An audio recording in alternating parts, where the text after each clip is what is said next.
તાનાશાહ ભાજપના ઇશારે સુરત મહાનગરપાલિકા બજેટ સત્રના બીજા દિવસ આપના વિપક્ષ નેતા પાયલ સાકરિયાને સદનમાંથી સસ્પેન્ડ કરવામાં આવ્યા। ભાજપના ઇશારે આજે સુરત મહાનગરપાલિકા બજેટ સત્રના બીજા દિવસે વિપક્ષ નેતા પાયલ સાકરિયાને સદનમાંથી સસ્પેન્ડ કરવામાં આવ્યા હતા। લોકહિતના પ્રશ્નો ઉઠાવવા પણ આ સરકારમાં ગુનો હોય તેવી પરિસ્થિતિ હાલ જોવા મળી રહી છે। સમગ્ર બજેટની ચર્ચા દરમિયાન વિપક્ષને બોલાવવાનો કે પ્રજાના પ્રશ્નો ઉઠાવવાનો સમય આપવામાં પણ શાસકોના પેટમાં તેલ રેડાય છે। વિપક્ષ નેતા પાયલ સાકરિયાને સસ્પેન્ડ કરાતા આમ આદમી પાર્ટીના તમામ કોર્પોરેટરે સામૂહિક વોકઆઉટ કરીને વિરોધ દર્શાવ્યો હતો અને ત્યારબાદ આમ આદમી પાર્ટીના તમામ કોર્પોરેટરે ગૃહની બહાર ભાજપના આ તાનાશાહી ભર્યા પગલાં વિરુદ્ધ નારા લગાવ્યા હતા। ત્યારબાદ વિપક્ષ નેતા પાયલ સાકરિયાએ એક વિડીયોના માધ્યમથી પોતાની વાત રજૂ કરતા જણાવ્યું હતું કે સુરત મહાનગરપાલિકાના બજેટ સત્રનો આજે બીજો દિવસ છે। મેયર દ્વારા શરૂઆતમાં જ સમય સીમા બાંધી દેવામાં આવી છે કે સુરતના કરોડોના બજેટ પર ફક્ત 10 મિનિટ જ ચર્ચા કરવામાં આવશે અને વિપક્ષને પોતાની વાત રજૂ કરવા માટે ફક્ત 30 જ મિનિટ આપવામાં આવશે।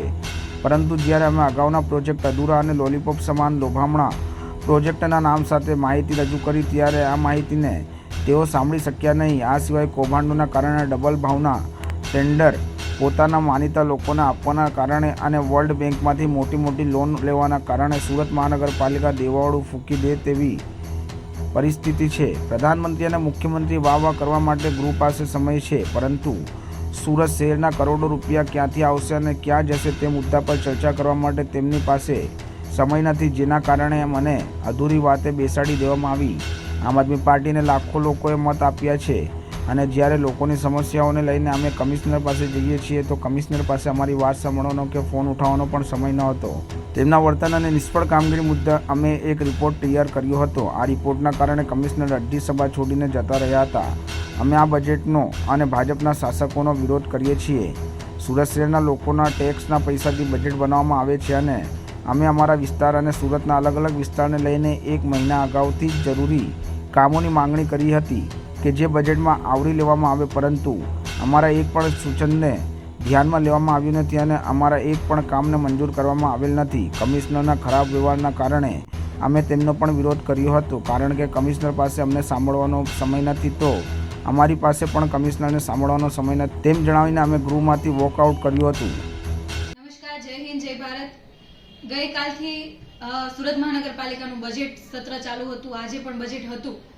ગઈકાલથી અમે જોયું તો માનનીય મેયરશ્રીએ એક 10 મિનિટની મર્યાદા બાંધી દીધી કે સુરત મહાનગરપાલિકાનું કરોડોનું બજેટ છે એ વિષય ઉપર 10 થી 15 મિનિટ ચર્ચા કરી શકશે, વધારે સમય ચર્ચા નહીં કરી શકે।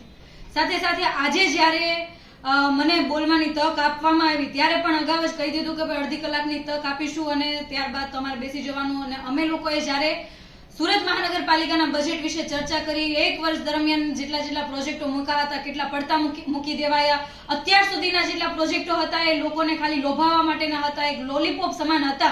એ તમામ પ્રોજેક્ટોના નામ સાથે જ્યારે વિગતવાર માહિતી સભા સમક્ષ અમે મૂકી તો એમનાથી સંભળાયું નહીં। સાથે સાથે જ્યારે બીજી વાત કરું કે સુરત મહાનગરપાલિકા દ્વારા કરોડો રૂપિયાના જે કાંડો થઈ રહ્યા છે, કૌભાંડો થઈ રહ્યા છે, જેમ કે કચરા કાંડ હોય, જે પોતાના માનીતા વ્યક્તિને ડબલ ભાવે કરોડો રૂપિયાની નુકસાનીમાં, સુરત મહાનગરપાલિકાની નુકસાનીમાં માનીતાને કોન્ટ્રાક્ટ આપી દેવાની વાત હોય કે પછી બીજા કોઈ પ્રોજેક્ટ હોય, વર્લ્ડ બેંક પાસેથી કરોડોની લોન લેવાની વાત હોય કે પછી બોન્ડ બહાર પાડીને પૈસા લેવાની વાત હોય, આ તમામ જે આખી વ્યવસ્થા જોવા જઈએ તો આવનારા સમયની અંદર સુરત મહાનગરપાલિકા દેવાળું ફૂંકી દે એવી પરિસ્થિતિ છે।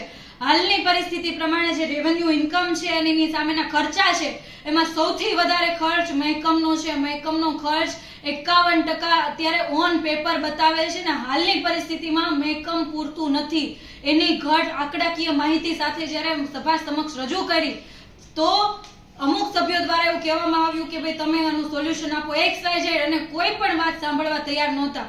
બસ આ બજેટની અંદર મુખ્યમંત્રી, પ્રધાનમંત્રી અથવા તો એમના શાસકોના વખાણ કરો તો 5-5 કલાક બોલવા દે, પરંતુ જ્યારે સુરત મહાનગરપાલિકાની વાત હોય, સુરત શહેરની જનતાની વાત હોય, લોકોના હિતની વાત હોય, આ કરોડો રૂપિયા ક્યાંથી આવશે, કરોડો રૂપિયા લોકો વચ્ચે કઈ રીતના આપી શકાશે એની વાત હોય તો ભારતીય જનતા પાર્ટીના શાસકોમાં તાકાત નથી કે એ સાંભળી શકે, જેના કારણે વાત સાંભળવાની તો દૂર રહી પણ અધૂરી વાતે બેસાડી દેવામાં આવી। અને સાથે સાથે જ્યારે માનનીય કમિશનર શ્રી બોલવા ઉભા થયા ત્યારે અમે લોકોએ વિરોધ નોંધાવ્યો કે જે કમિશનર પાસે અમે જ્યારે જનપ્રતિનિધિ હોય, ચૂંટાયેલા પ્રતિનિધિ હોય, લાખો લોકોએ અમારા પર વિશ્વાસ મૂકીને અમને મત આપ્યા હોય, લોકશાહીની અંદર પ્રતિનિધિ જ્યારે કોઈ પણ પોતાના વિસ્તારની ફરિયાદ હોય કે XYZ કંઈ પણ રજૂઆતો કરવા માટે કમિશનરને પાસે જતા હોય તો કમિશનર પાસે વાત સાંભળવાનો સમય નથી હોતો, ફોન ઉપાડવાનો સમય નથી હોતો, એમનું વર્તન યોગ્ય નથી હોતું, કામગીરીમાં કેટલી નિષ્ફળતા છે એ અંગેનો આખો રિપોર્ટ ત્યાં સભા સમક્ષ અમે રજૂ કર્યો ત્યારે એમનાથી બોલાયું નહીં અને અડધી સભા છોડીને જતા રહ્યા.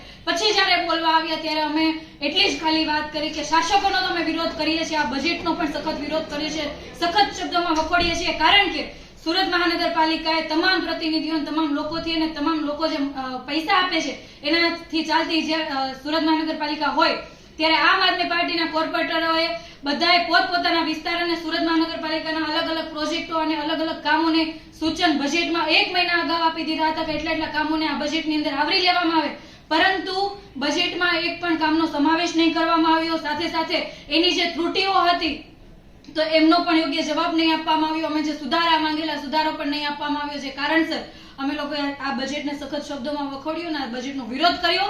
અને સાથે સાથે માનનીય કમિશનર શ્રીને પણ એ બોલવા જ્યારે ઉભા થયા તો એમનો પણ અમે વિરોધ કર્યો અને અમે એના પ્રત્યે અસહકારની ભાવના પણ એમને બતાવી છે કે જો આવું નવું વલણ રહેશે તો કમિશનર પાસે અમને સાંભળવાનો સમય નથી તો અમારી પાસે પણ એમને સાંભળવાનો સમય નથી અને એ દરમિયાન અમે વોકઆઉટ કર્યું.